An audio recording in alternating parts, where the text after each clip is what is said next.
गई थी तो दीदी रह रही थी बाबा के साथ। तो एक दिन दीदी कहती है, जो पार्टियां आती हैं, सेंटर की बहनें आती हैं, वो अपनी प्रॉब्लम सुनाते हैं, मेरा मथा, तो मैं उनका हक उतारती हूँ, सिर का दर्द मिटा देती हूँ और मेरा सिर दर्द तो निकाल देती है।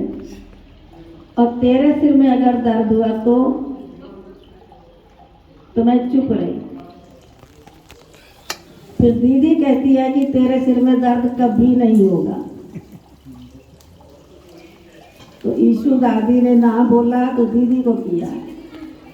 और ये सच है कि जो दीदी के दिल से दुआ निकली, 62 साल हो गया मेरे सिर में दर्द नहीं हुआ।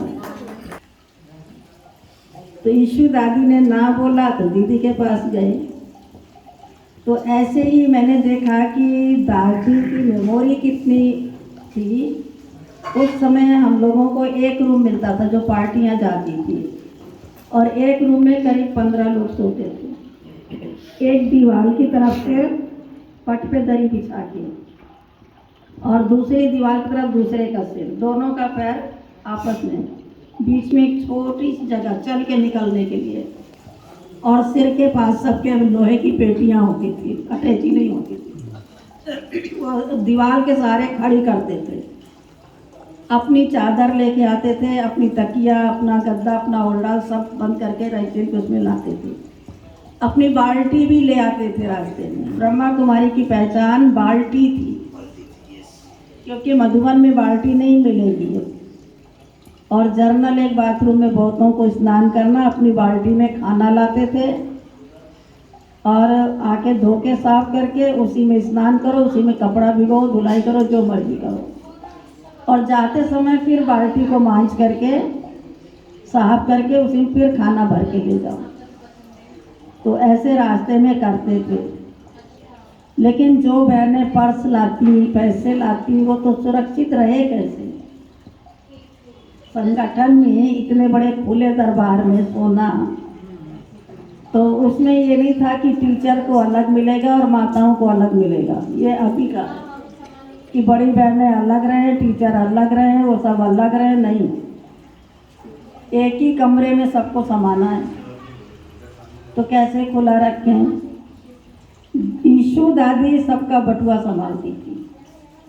कभी आप जाएं पांडव भवन तो ईशु दादी का जो ऑफिस है अभी भी है, ताला बंद रहता है, उसके सामने लकड़ की अलमारी है, उसी में दादी सबका रखती थी। और चाहे दिन में कोई 2 बार मांगे, 3 बार मांगे, कभी दादी के चेहरे पे ये नहीं आता था शिकन की बार बार तंग करती, दादी मुझे पैसा चाहिए, ले लो। फिर दादी संभाल के रखी थी। ये दादी का समझ लो कि पूरा वर्क था, सबका पर्स संभालना और सबको पर्स से देना और जाते समय वापस करना। और पूरे जगह में कहीं भंडारी नहीं थी, केवल दादी के ऑफिस में भंडारी होती थी। और ऑफिस दादी का इतना छोटा, इतना छोटा, आज तो कहेंगे मेरा ऑफिस छोटा पड़ता है, मुझे ये चाहिए, वो चाहिए, एक कुर्सी, एक टेबल, एक तरफ तखत जहाँ बाबा बैठ के पत्र पढ़ते थे, लिखते थे, और रात को विश्वरतन दादा का वो बिस्तर होता था, सोने की जगह वो होती थी उनकी। तो ये दादी का ऑफिस। अगर दादी का कमरा जाके देखो, अभी भी मैं समझती हूँ कि वो कितना होगा, 8x4 का, 8x4 का, जिसमें 3x6 की तो खटिया पड़ी थी।